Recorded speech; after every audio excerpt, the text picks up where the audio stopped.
안녕하십니까. 손에 잡히는 경제플러스 박정호입니다. 국내 식품업계가 최근 관심을 갖고 개발하는 음식이 있습니다. 바로 할랄푸드입니다. 할랄은 아랍어로 신이 허용한 것이라는 뜻으로 이슬람 율법에서 허용한 제품을 말합니다. 쉽게 말해 이슬람 교도가 먹고 입고 쓰는 모든 것들을 말하는데요. 국내 식품업계가 할랄푸드 개발에 적극적인 이유, 세계 인구의 4분의 1이 이슬람 교도인데다가 할랄푸드 규모 역시 전 세계 식품 시장의 25%를 차지하고 있기 때문입니다. 게다가 매년 10%씩 성장하는 그야말로 식품업계의 블루오션이라 해도 과언이 아닌데요. 그렇다면 국내 식품업계가 할랄 시장을 석권하기 위해서 가장 중요하게 여겨야 할 이슬람 국가는 어디일까요?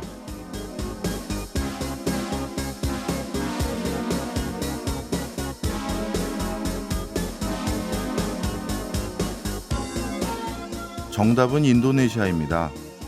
할랄 시장의 가장 성장 잠재력이 높은 나라이기 때문인데요. 먼저 인도네시아는 세계 인구 4위인 국가로 2억 7천만 명의 국민 중 약 90%가 이슬람 교도입니다. 당연히 인도네시아 할랄 소비 시장 규모는 전 세계 1위입니다. 뿐만 아니라 인도네시아 정부가 진행하는 할랄 인증 제도인 MUI 인증은 매우 까다롭다고 합니다. 때문에 전 세계적으로 공신력이 높아 MUI 인증 제품은 다른 이슬람 시장에서도 쉽게 인정받습니다. 할랄 시장에서도 우리 기업들이 큰 성과가 있길 기대해 봅니다. 8월 24일 목요일 박종호의 손에 잡히는 경제 플러스 광고 듣고 시작합니다. 과학적인 시선으로 세상을 관찰하는 이과식 경제 시간입니다. 오늘도 이독실 과학평론가와 함께합니다. 어서 오세요. 네, 안녕하십니까? 예, 오늘은 뭐에 대해서 배워보나요? 네, 관성이라고 하는 너무나 많이 우리가 일상생활에서 사용하지만 잘 모르는 부분이기도 합니다. 그리고 당연하다고 느낄 수도 있는데 처음에 정의를 들으면요. 사실 우리가 2000년 동안 이걸 몰랐습니다. 관성의 법칙을 2000년 동안 몰랐다요? 네, 이유가 다 있거든요. 그 부분을 한번 다뤄보려고 합니다. 예, 그럼 관성부터 먼저 살펴봐야겠죠? 관성은 물체의 운동 상태를 유지하려고 하는 성질입니다. 어렵게 생각할 거 없고요. 그냥 정지하고 있던 물체는 당연히 정지해 있으려고 하고 움직이고 있는 물체는 그 상태를 유지하면서 그냥 움직이려고 하는 겁니다. 너무 당연하죠.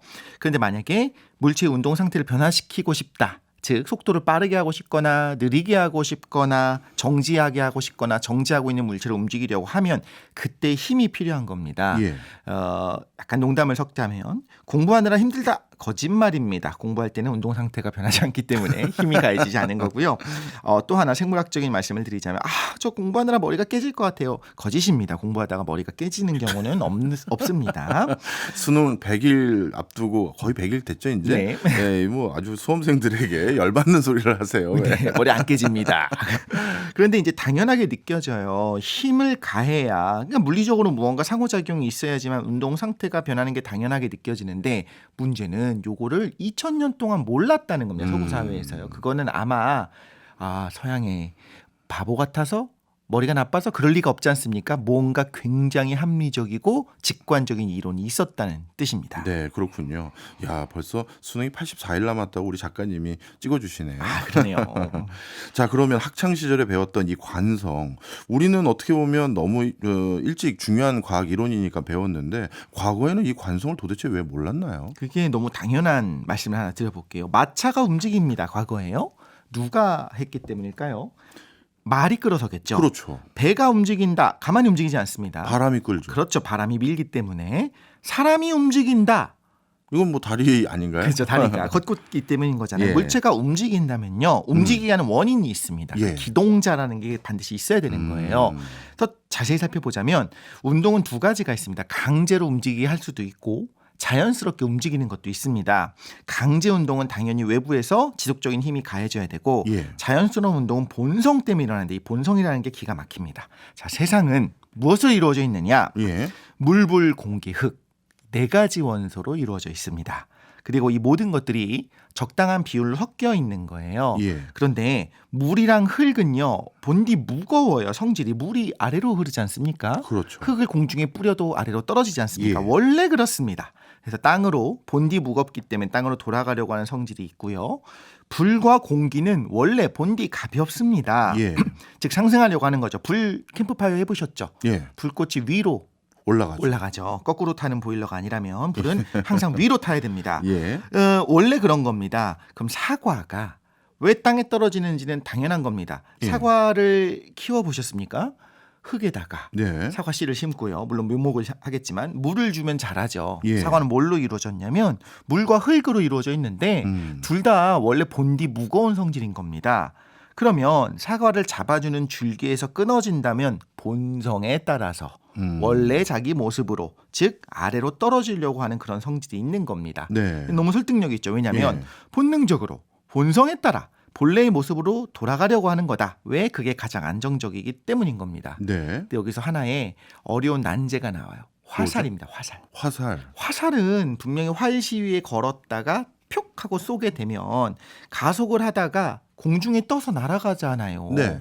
아니 힘을 받지 않는데 어떻게 날아갈 수 있어요? 누가 물어보는 겁니다. 이게 이제 아리스토텔레스가 이렇게 대답을 하는 거죠. 화살은 공기를 해치지 않습니까? 해치고 날아갑니다.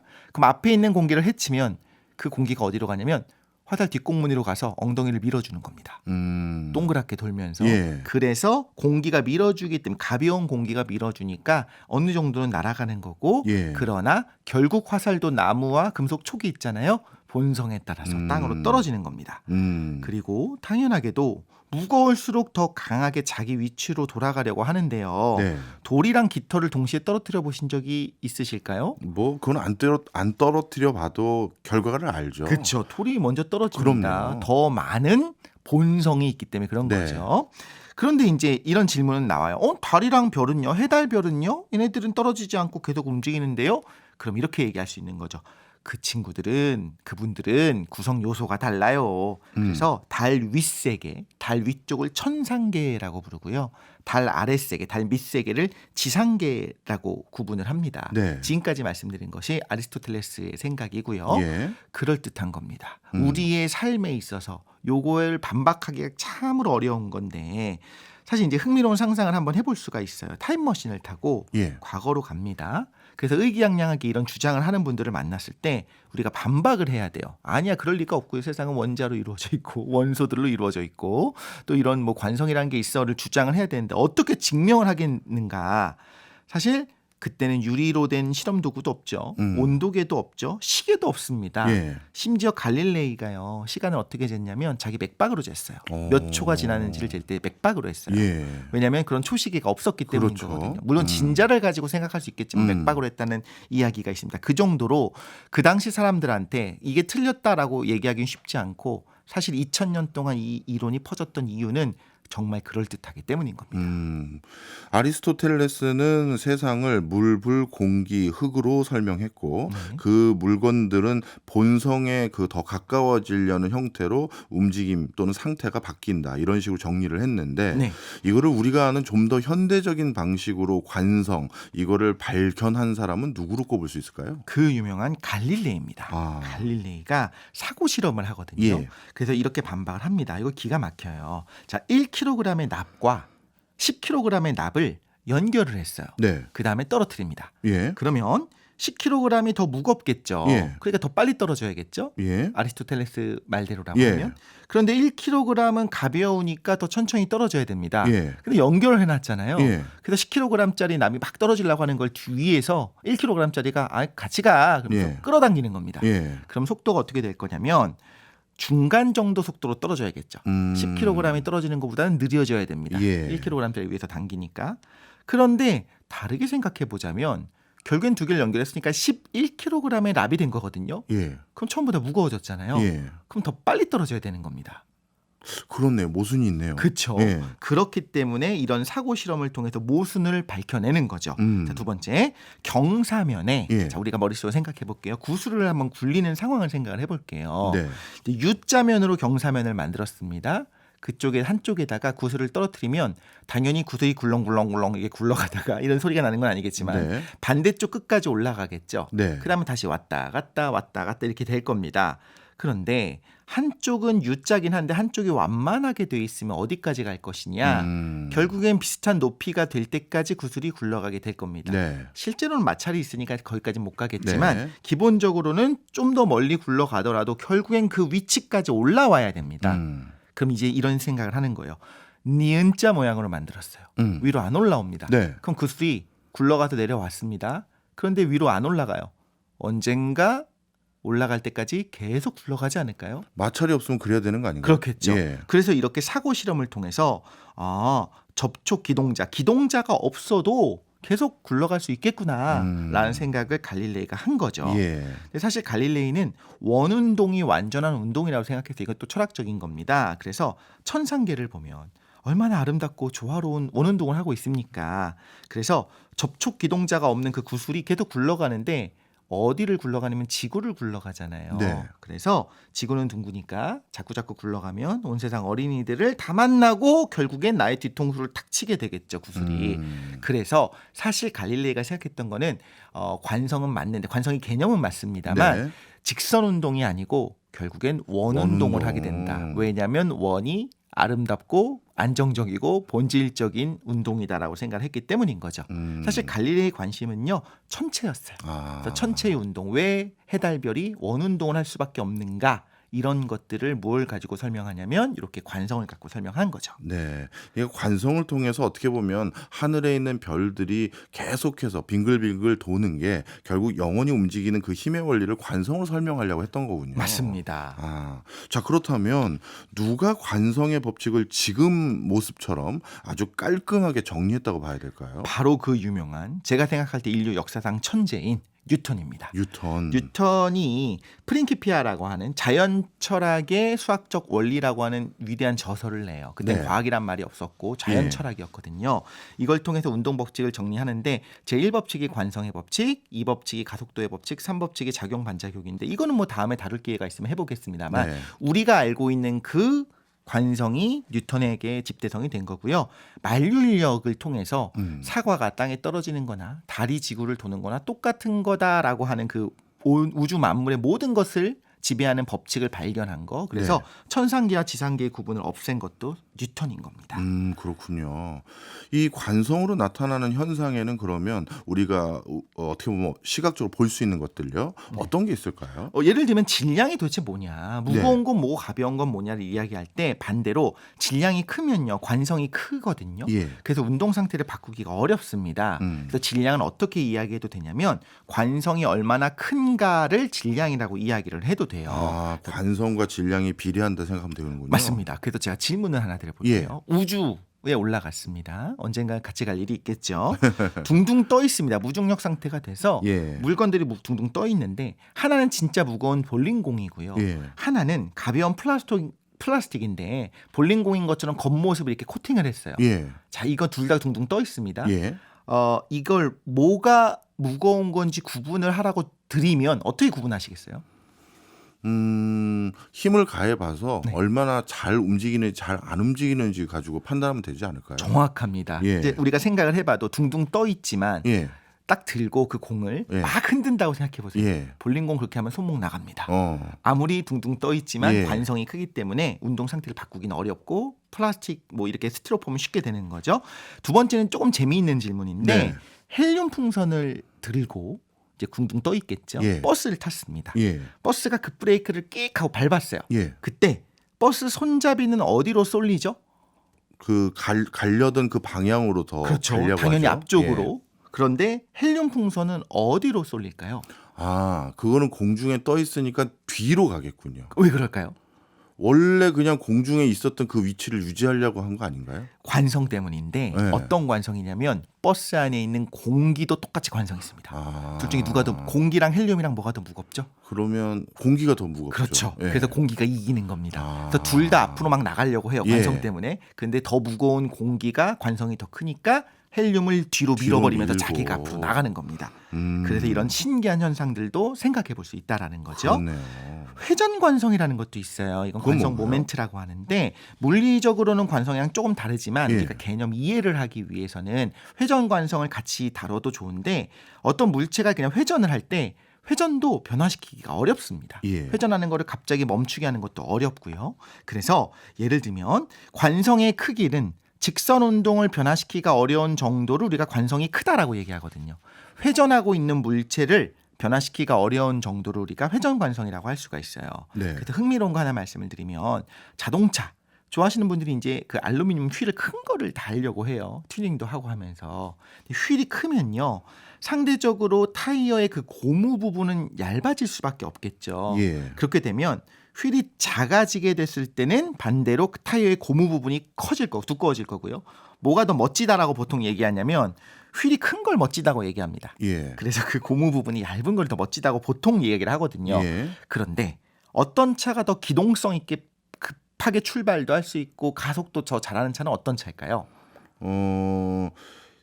바로 스퍼트 있게 치고 나가는 건 바퀴가 작아야 되지 않을까요? 맞습니다. 네. 왜냐하면 휠이 크다는 건 알루미늄 덩어리가 큰 거기 때문에 예. 무거워요. 네. 단순히 무거운 거 무게를 넘어서서 예. 그 무거운 걸 돌리는 거 회전 관성이 크기 때문에 멈추고 있었던 걸 돌리기도 쉽지가 않거든요. 네. 그래서 더 빨리 굴리고 또 빨리 구름을 멈추려면 오히려 휠이 작아야 됩니다. 그래서 F1 같은 자동차들 예. 있잖아요. 굉장히 빠른 어떻게 보면 가장 인간의 어떤 탈 것들에 대한 예. 그 자동차에 대한 공학 기술의 결정체인 F1 차들을 보면 다 타이어가 엄청 두껍습니다. 네. 휠이 두꺼운 차가 없어요. 음. 그런데 당연하게도 브레이크를 잘 들게 하고 페이드 현상이라고 브레이크가 완전히 녹아가지고 붙어서 그 접지력이 떨어지는 현상이 있을 수가 있거든요. 예. 이걸 막으려면 브레이크 캘리퍼에다가 피스톤을 좀 크게 넣기도 하고 브레이크 디스크 사이즈도 좀 키워야 되는데 이걸 위해서 어쩔 수 없이 스포츠카 같은 경우에는 휠이 커지는 것뿐이지 사실 기동성 있게 달리기 위해서는 이 네. 회전 관성 때문에 아. 사실 휠이 작은 것이 더 유리할 수 있다.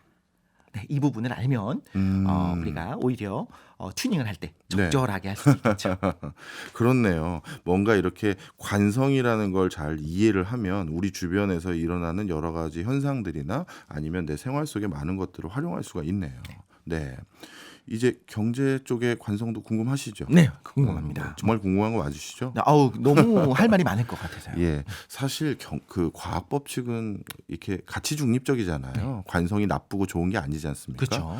그런데 경제 파트에서는 관성의 법칙으로 작용한다라고 얘기를 들으면 굉장히 부정적인 결과들이 많아요. 그냥 생각하지 않고 하던 대로 한다 약간 이런 느낌이죠. 그렇습니다. 사실 경영학의 구루라고 부르시는 분이 계신데 피터 드러커라는 분이 계세요. 네. 저도 그분 책은 참 많이 읽어봤는데요. 근데 그분 저서 중에 한 켠에 이런 구절이 써 있어요. 자기가 한 시대를 풍미했던 일가를 이뤘던 CEO들을 정말 많이 만나봤대요. 그런데 그분들 중에서 그 반열에서 그 땅바닥까지 나락으로 떨어진 그런 CEO들도 또 만나봤대요. 어허. 그러니까 정상에 있다가 바닥까지 내려오신 분이죠. 네. 그런데 그분은 그럼 도대체 뭘 잘못했길래 그렇게 많은 걸 이뤘다가 모든 걸 다 잃어버리게 된 건지 그게 궁금해서 많은 사람들을 인터뷰해 봤더니 결론이 뭐냐면 그 CEO들은 아무것도 잘못한 게 없대요. 그분들은 자신이 그 위치까지 올라갔었을 때 했던 그 방식, 그 공식, 그 법칙들을 계속 준용했을 뿐인데 단 세상이 바뀌었다는 거예요. 이해되셨죠? 네. 그러니까 예전에 내가 직원 한두 명 가지고 시작했다가 지금 직원 수만 명 거느리는 이 거대 그룹의 수장이 되는 그 반열까지 올라가는 데 있어서 나는 경제를 이렇게 대응해왔고 우리 회사의 제품과 서비스는 이렇게 만들어서 대응해왔고 이런 법칙이 있었는데 네. 그게 이제 더 이상 세상이 바뀌어 버리다 보니까 작동하지 않는 거죠. 가족 경영 때문에 성공했던 그 일본의 수많은 회사들이 네. 나중에 정말 힘들어진 이유도 좀 비슷할 수도 있겠네요. 그럴 수도 있죠. 상황이 달라지니까. 맞습니다. 놀라운 건 성공이 독이 됐다는 거잖아요. 아인슈타인이 네. 상대성 이론을 냈는데 거기서 우주가 팽창을 할 수밖에 없는 상황이 된 거예요. 네. 그래서 요거를 그러니까 수축할 수밖에 없는 예. 상황이 돼서 이걸 없애려고 상수항을 나중에 넣게 돼요. 예. 그랬다가 예. 이것이 사람들이 많이 비판을 하기도 하고 알고 보니 상수항을 넣는 것은 잘못된 거였다. 우주가 팽창하는 것이 맞다. 이런 식의 결론이 나오게 되거든요. 그때 네. 아인슈타인 뭘 깨닫냐면 이걸 빼는 것이 맞구나라고 했다가 나중에 우주의 팽창이 발견되면서 아인슈타인이 뭘 깨닫냐면 내가 처음에 했었던 말이 맞잖아라고 깨달아요. 뭐냐면 내가 했었던 말이 맞았는데 네. 다른 사람 말 듣고 나도 고민해보니까 맞는 것 같아서 그거를 철회했다가 네. 나중에 다시 집어넣거든요. 네. 이걸 생각하면서 아인슈타인이 뭘 하게 되냐면 그 후부터는 자기 생각이 굳어져 버려요. 그래서 오히려 양자역학을 끝까지 못 받아들입니다. 어떻게 보면 성공이 독이 될 수도 있다. 발목을 잡았군요. 알겠습니다. 지금까지 이독실 과학평론가였습니다. 오늘도 고맙습니다. 감사합니다. 저희는 광고 듣고 2부로 돌아오겠습니다. 세상 모든 책을 경제적으로 읽어보는 체크리스트 시간입니다. 오늘 책은 장동석 출판 평론가가 소개해드립니다. 어서 오세요. 안녕하세요. 예, 늘 첫 번째 책은 고전으로 가져오시잖아요. 네. 저는 이 첫 번째 고전이 더 관심이 많습니다. 오늘은 어떤 고전인가요? 혹시 투명인간 되면 좋겠다 생각해 보신 적 있으시죠? 어렸을 때 한 번씩 다 공상으로 그런 생각하죠. 만화도 많이 봤고 그래서 예. 영화도 많고 예. 그래서 오늘 책은 소설 투명인간을 가지고 왔습니다. 이게 공상과학 소설의 아버지라고 불리는 영국 소설가 허버트 조지 웰스가 무려 1897년에 발표한 작품이거든요. 아, 오래전이네요. 예, 사회 비평가이기도 했던 이 웰스는 정치와 사회에 관련한 다양한 책도 출간을 했는데 투명인간 비롯해서 타임머신, 우주전쟁, 모로 박사의 섬 같은 공상과학 소설 여러 편을 출간했거든요. 발표했거든요.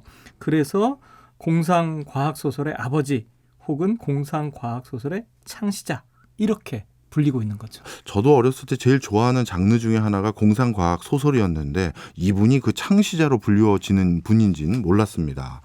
자, 투명인간의 주인공, 제 기억으로 과학자로 기억하는데 맞나요? 맞습니다. 주인공 그리핀, 아주 가난한 과학자인데요. 어느 겨울날 정말 좀 기괴한 모습으로 아주 한적한 시골 마을에 나타납니다. 머리부터 발끝까지 온몸을 정말 꽁꽁 싸매고 있었고요. 넓은 모자챙으로 얼굴마저 가리고 있어서 코끝이 겨우 보일 정도였습니다. 색안경 끼고 있었고요. 밥 먹을 때도 손수건으로 한 숟갈 떠놓고 입을 가려요. 그러니까 그의 얼굴을 본 사람은 거의 없습니다. 그것도 그럴 것이 이 주인공이 소설 속에서는 실험만 잔뜩 하는 사람으로 나오잖아요. 맞습니다. 그 싸구려 여인숙에 묵고 있는데요. 방 바깥으로 한 발짝도 나가지 않고 정말 밤낮으로 과학 실험에만 몰두합니다. 방에는 여러 실험 도구들, 이상한 화학약품들이 정말 가득했는데요. 그 오랜 시간 연구를 한 끝에 마침내 하나의 약을 완성하게 되는데 그걸 마시자마자 투명인간이 됩니다. 투명인간으로 변했으니까 이제 그가 하고 싶은 일 다 하면 되겠다. 이렇게 생각하실 수 있잖아요. 네. 그러면 이제 작품이 제 생각에는 아주 흥미진진해질 것 같은데요. 맞습니다. 오랜 연구 끝에 그런데 가진 돈을 다 써버린 그리핀이 하고 싶은 걸 해야 되는데 그것보다 가장 먼저 한 일이 사제관에 침입해서 도둑질을 하는 겁니다. 이제 돈이 필요하고 먹을 게 필요하니까 그랬겠죠. 자신의 모습은 감출 수 있었는데요. 요란하게 재채기하는 소리만큼은 정말 감출 수 없었습니다. 덜미가 좀 약간 잡힌 셈인데요. 게다가 저는 이 대목 읽을 때 항상 웃음이 나는데 아무것도 걸치지 않아야 투명인간이 될 수 있거든요. 그렇죠. 옷 입으면 옷이 보이지 않습니까? 그래서 한겨울에도 외투 하나 걸치지 못하고 추위에 떨면서 돌아다니는 모습 한번 상상해 보십시오. 그도 그럴 것이 갑자기 약효 떨어져서 어느 거리 한복판에서 자기 모습이 보여지기 시작하면 큰 낭패잖아요. 맞습니다. 이것도 고민이 그러니까 외투를 입고 다니기도 고민이고 계속 투명인간으로 다니기도 고민이고 행복해 보이지가 않네요. 맞습니다. 또 하나 사건을 벌입니다. 자신의 비밀 연구가 새어나가지 않도록 자신이 기거하던 여인숙에 불을 질러버립니다. 사제관 절도 사건 때문에 이미 도망 다니는 몸이 되었는데 그러다가 이제 한 가정집에 숨어들게 됐는데 우연찮게 그 집이 대학 동창이었던 캠프 박사의 집이었어요. 그러니까 친구니까 동창이니까 이런저런 자신의 상황을 막 설명합니다.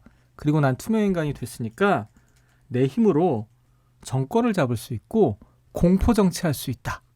뭐 이런 허황된 협박까지 하게 되죠. 슬슬 다른 사람 시선을 신경 쓰지 않아도 되니까 점점 상황이 심각해집니다. 맞습니다. 사실 그럼에도 불구하고 여러 가지 어려움이 있긴 했지만 말씀하신 것처럼 자기 뜻대로 되지 않으니까 이제 인간성이 하나씩 무너지기 시작해요. 이미 도둑질했죠. 불질렀죠. 그래서 여러 가지 사건들을 벌이고 있는 와중에 마침내 이제 투명인간 잡기 위해서 사람들이 캠프 박사 집 주위로 이제 몰려들게 되고요. 이후 그리핀 박사는 군중에 둘러싸여서 정말 비참한 최후를 맞이하게 되면서 이 작품이 끝이 나죠. 네, 결국 소설 투명인간에서 얘기하고 싶은 내용은 과학기술을 맹신했다가 일어날 수 있는 인간성의 말살 이런 거군요. 그렇습니다. 이 책 읽고 나면 과학기술이 아무리 발전해도 인간이 원하는 건 모두 할 수 없다는 생각 딱 마주치게 되거든요. 투명인간이 되어도 결국 인간은 다양한 한계에 부딪힐 수밖에 없고 오히려 괴물이 될 수밖에 없는 그런 상황도 봉착하게 되거든요. 사실 뭐 잘 알고 계시지만 과학기술은 그 자체로 가치 중립적이지 않습니까? 예. 그런데 이걸 사용하는 인간에 따라서 이게 좋은 일에 사용되느냐 나쁜 일에 사용되느냐 이게 결정되겠죠. 이 허버트 조지 웰스는 지금부터 100년도 훨씬 더 전에 그 사실을 깨닫게 되었고 그래서 이 문학작품 이게 우리가 공상과학이라고 하지만 사이언스 픽션 결국은 이런 실험들이 계속 되고 있지 않습니까? 이게 과학적 현실들이 우리 앞에 닥칠 거란 말이죠. 그걸 100년도 더 전에 우리에게 귀뜸해준 것이죠. 네, 오늘날에 오히려 더 큰 시사점이 있는 소설이네요. 전 세계에서 가장 그 미래 기술을 육성하고 있는 회사 중에 하나가 구글인데 네. 뭐 사훈이라고 부르는 개념은 아니지만 그거와 유사한데요. 구글의 사훈 비슷한 게 돈비 이불이라고 하더라고요. 우리 사악해지지 말자. 그렇죠. 어찌 보면 가장 최첨단 과학기술을 다루는 과학도들이 일어서는 안 되는 그런 자세를 얘기해 주는데 야 이걸 100년 전에 짚었던 소설이네요. 네. 이 투명인간과 함께 읽으면 좋은 책은 어떤 게 있을까요? 제가 오늘 가지고 온 두 번째 책은 유럽 최고의 석학이라고 불리는 자크 아탈리의 생명경제로의 전환입니다. 네. 이 책이 코로나가 창궐하던 시기에 출간이 됐다는 점을 염두에 두시고 들으시면 좋을 것 같아요. 불확실성의 시대입니다. 코로나 팬데믹이 그 명징한 증거였죠. 어떻게 우리 곁에 왔는지 언제 물러갈지 알 수 없는 지금 약간 좀 단계가 낮아졌지만 네. 미중유의 사태였거든요. 이 책 생명경제로의 전환에서 작가 아탈리는 이 미중유의 사태, 코로나 사태에 집중하기보다는 불확실성이 낳은 문제들이 어떤 모양으로 전개될지 먼저 묻고 있습니다. 이런 질문인데요. 앞으로 얼마나 많은 사람들이 팬데믹으로, 기아로 목숨을 잃게 될 것인가? 여자와 어린이를 비롯한 사회적 약자를 위한 다른 종류의 투쟁이 팬데믹과의 투쟁에 묻혀 망각되는 일이 없으려면 어떻게 해야 하는가? 마지막 질문이 압권인데요. 네. 우리는 민주주의를 지킬 수 있을 것인가? 이것입니다. 이야, 하나하나 다 정말 중요한 질문인데요. 그렇습니다. 저자가 이런 말합니다. 거대한 악몽을 가로지르고 있는 것처럼 보이는 지금 현실 대응책도 중요하지만 눈을 질끈 감고 위험이 없는 것처럼 행동할 수 있는 대담한 전환이 지금 필요하다. 이렇게 예. 얘기하고 있거든요. 제목 그대로 그는 생명경제로의 전환 지금 하자는 겁니다. 중요한 것은 코로나 이전 그러니까 과거로 회귀 옛날같이 돌아가는 것이 아니라 새로이 태동하는 것을 알아보고 패러다임 전환의 시대를 우리가 살아낼 수 있도록 준비해야 한다는 건데요. 사실 역사상 있었던 각종 전염병은 물론 미중유의 사태들이 가져올 변화와 영향력을 미리 내다본 사람들에 의해서 이런 것들이 종식됐고 우리는 진보해왔다. 저자는 보고 있는 것이죠.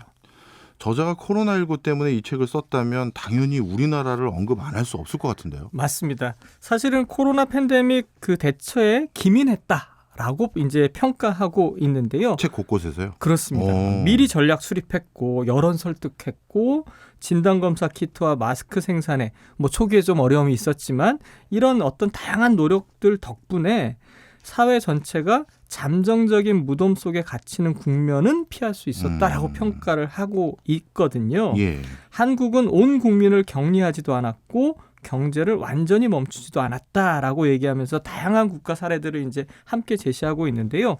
그럼에도 끝에 이런 말 한마디 덧붙입니다. 그럼에도 안심할 수 있는 분위기는 아니다. 이런 이야기도 또 해줬습니다. 네. 아탈리가 워낙 다양한 이슈인 기아부터 민주주의, 뭐 전염병 이런 큰 굵직한 이슈들을 던지다 보니까 사실 이런 큰 이슈에 대해서 어디서부터 우리가 시작해야 될지 모를 것 같은데 혹시 이 책에선 시작점을 어느 쪽에서 해야 된다 이런 게 있나요? 있습니다. 사실 우리가 코로나 처음 왔을 땐 굉장한 큰 어려움, 충격이었지 않습니까? 그렇죠. 그런데 저자가 이렇게 얘기합니다. 지금까지 겪은 건 아무것도 아니라는 충격적 깨달음이 전제되어야 한다. 그래야만 어떤 행동이든지 할 수 있다. 왜냐하면 소극적으로 계속 대응하면 거기에 갇힌다는 거죠. 그렇죠, 그렇죠. 이를테면 각국이 격리를 선택함으로써 집단의 경제가 완전히 멈춰선 상황이 여러 번 발생했지 않습니까? 예. 그러다가 전 세계가 이제 사회적으로 고립됩니다. 고독 사회로 빠르게 전환이 되어버렸죠.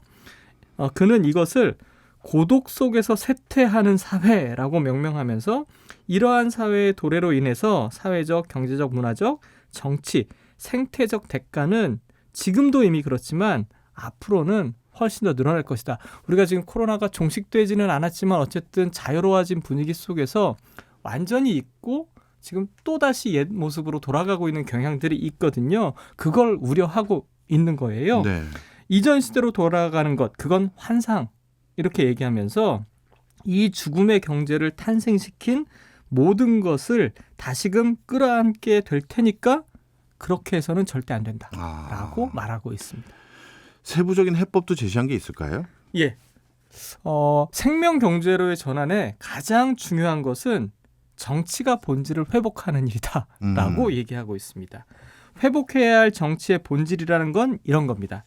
시민들을 죽음으로부터 지키는 것.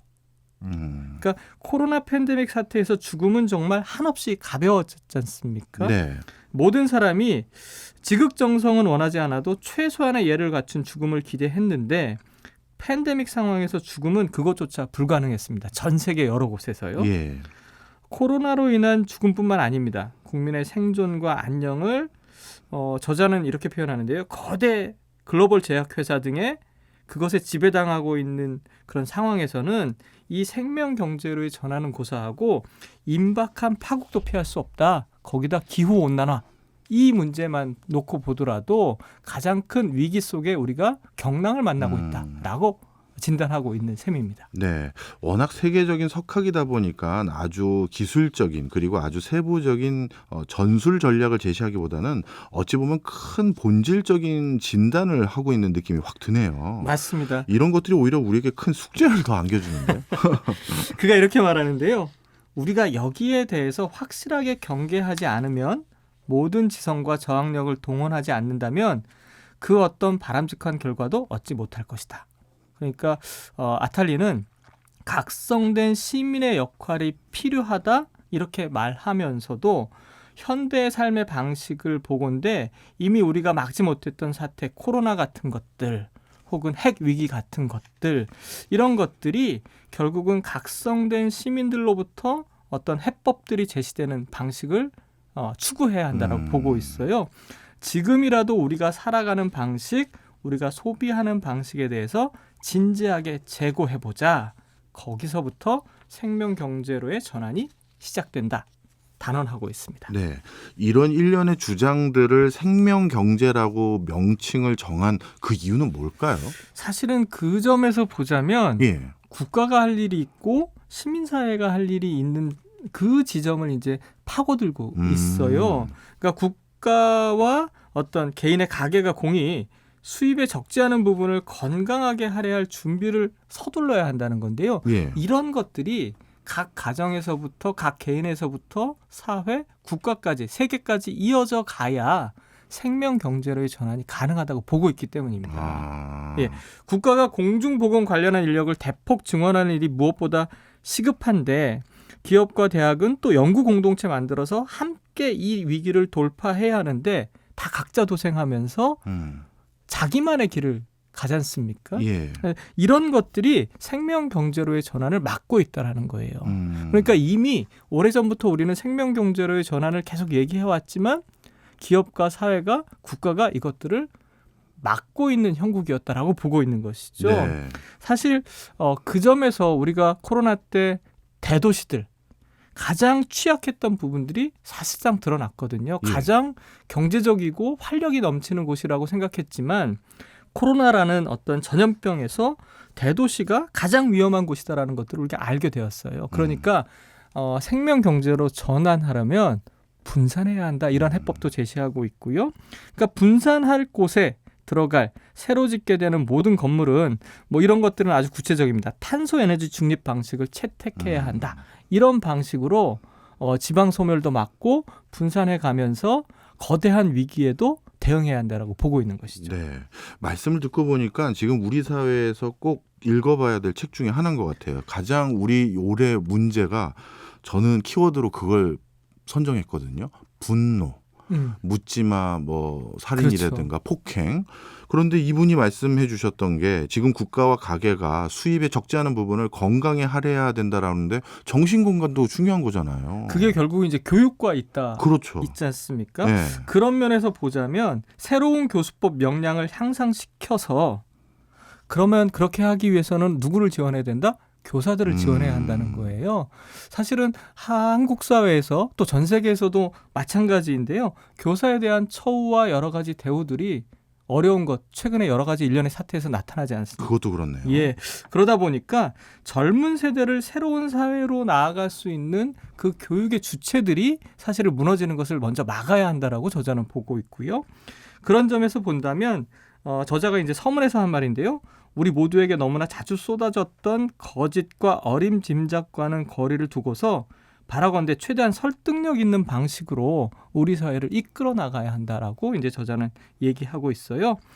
지금까지 관찰된 사실들의 종합 그리고 무엇보다도 앞으로 살아갈 세계 이 전망이 이 자카탈리 책 한 권에 다 담겨 있다고 보기는 어렵지만 다양한 방식으로의 전환을 추동하는 이야기들은 담겨 있다 이렇게 볼 수 있을 것 같습니다. 알겠습니다. 야, 오늘 우리나라에도 정말 큰 시사점 두는 두 가지 책이었네요. 지금까지 장동석 출판 평론가였습니다. 오늘도 고맙습니다. 고맙습니다. 지금 나가고 있는 노래는 헌터 헤이즈의 인비저블입니다. 투명 인간에 대해서 배워봐서 선곡해봤습니다. 박정호의 손에 잡히는 경제 플러스는 내일 아침 11시 5분에 다시 찾아오겠습니다. 오늘도 고맙습니다.